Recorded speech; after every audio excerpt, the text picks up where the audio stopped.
आदरणीय बंधुओं, माताओं व मेरी प्यारी बहनों, राधे राधे। आपका हमारे इस YouTube चैनल पर बहुत बहुत स्वागत है।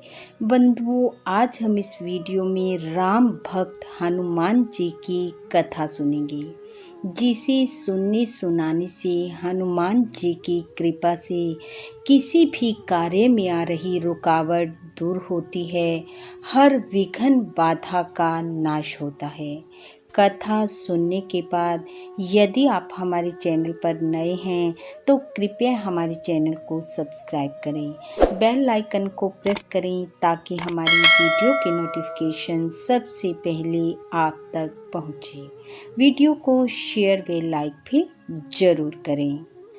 कथा के अनुसार एक बार सत्यभामा जी, सुदर्शन चक्र और गरुड़ जी के मन में ये अहंकार का भाव आ गया कि हम ही भगवान के सबसे प्रिय हैं।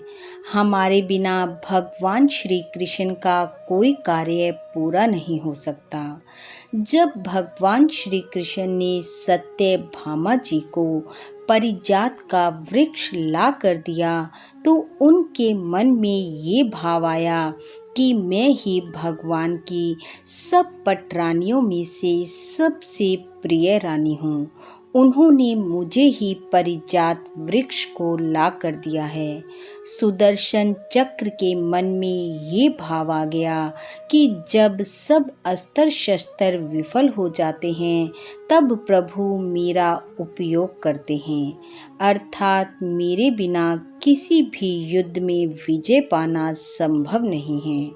और गरुड़ जी के मन में ये भाव उत्पन्न हो गया कि मेरे ऊपर सवारी करके भगवान कुछ समय में ही कहीं के कहीं पहुंच जाते हैं। भगवान को उनके मन के ये भाव समझने में देर न लगी और उन्होंने सोचा कि मेरे भक्तों के मन में आए इस अहंकार को मुझे दूर करना चाहिए। तभी उन्होंने हनुमान जी का स्मरण किया। भगवान श्री कृष्ण के स्मरण करने के साथ ही हनुमान जी द्वारिका की तरफ चल पड़े। हनुमान जी ये जानते थे कि भगवान श्री कृष्ण और मेरे प्रभु श्री राम एक ही हैं। द्वारिका पहुँचते ही हनुमान जी को ये समझ आ गया कि प्रभु ने उन्हें क्यों याद किया है।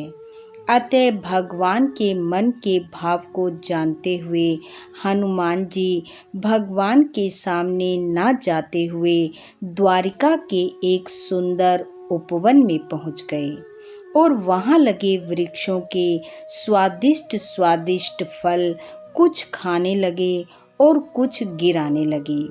वृक्षों को उखाड़ उखाड़ कर फेंकने लगे। उधर भगवान ने गरुड़ जी से कहा, जाओ और उपवन में जाकर उस वानर को रोको जो वृक्षों को उखाड़ कर फेंक रहा है। गरुड़ जी हनुमान जी को साधारण वानर समझकर रोकने लगे, परंतु वह नहीं रुके और उन्होंने गरुड़ जी को अपनी पूंछ में लपेट लिया, जिससे गरुड़ जी को सांस लेने में भी परेशानी होने लगी। कुछ समय बाद हनुमान जी ने गरुड़ जी को दूर समुद्र की तरफ उछाल दिया। मुश्किल से गरुड़ जी अपने प्राणों को बचाकर भगवान श्री कृष्ण के पास पहुँचे और बोले, प्रभु वो कोई साधारण वानर नहीं लगता, मैं उसे पकड़ने में कामयाब न हो सका। भगवान बोले, गरुड़ जी वो साधारण वानर ना होकर राम भक्त हनुमान हैं। आप उन्हें जाकर कहें कि हनुमान जी आपको प्रभु राम ने याद किया है, तो वे तुरंत आ जाएंगे और हो सके तो आप उन्हें अपने साथ ही लेकर आना। ये सुनकर गरुड़ जी हनुमान जी को ढूंढते ढूंढते मल्याचल पर्वत पर पहुँचे और अपने किए की क्षमा मांगते हुए बोले, हनुमान जी आपको प्रभु श्री राम ने याद किया है, आप मेरी पीठ पर सवार हो जाएं, मैं आपको कुछ क्षण में ही वहां पहुंचा दूंगा। हनुमान जी भगवान की इस लीला को भी समझ गए और बोले, गरुड़ जी आप चलें, मैं आपके पीछे पीछे आता हूँ।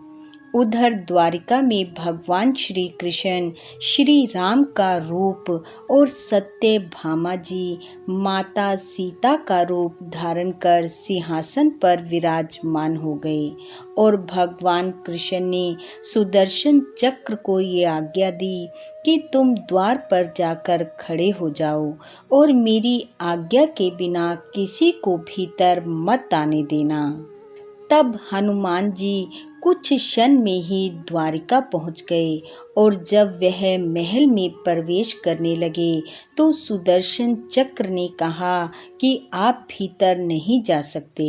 हनुमान जी ने सुदर्शन चक्र को पकड़ा और मुंह में दबा लिया और महल के भीतर प्रवेश कर गए। श्री राम रूपधारी भगवान श्री कृष्ण के पास पहुंचकर हनुमान जी ने उन्हें प्रणाम किया और कहा, प्रभु आज आपके साथ ये कौन विराज रही हैं? मेरी माता सीता कहाँ हैं? ऐसा सुनते ही माँ सीता के रूप में विराजमान सत्यभामा जी लज्जित हो उठी और उनका सारा अहंकार दूर हो गया। इतने में गरुड़ जी वहां पहुंच गए और अपने से पहले हनुमान जी को वहां देख वह हैरान रह गए कि मैं इतनी तीव्र गति से चलता हूँ और ये मुझसे भी पहले पहुंच गए। ऐसा देख गरुड़ जी का अहंकार भी टूट गया। हनुमान जी को देख भगवान ने पूछा, हनुमान जी आप महल में प्रवेश कैसे कर गए? क्या आपको रोका नहीं गया? हनुमान जी ने कहा, मुझे रोका गया था, लेकिन मेरे लिए आपके समक्ष पहुंचना अनिवार्य था, क्योंकि आपने मुझे याद किया था और आपकी आज्ञा में मैं किसी बाधा को सहन नहीं कर सकता था। इसलिए मैंने सुदर्शन चक्र को पकड़कर अपने मुंह में दबा लिया। और ऐसा कहकर हनुमान जी ने सुदर्शन चक्र को अपने मुंह में से निकालकर प्रभु के चरणों में रख दिया। और यह देख सुदर्शन चक्र का भी सारा अभिमान खत्म हो गया।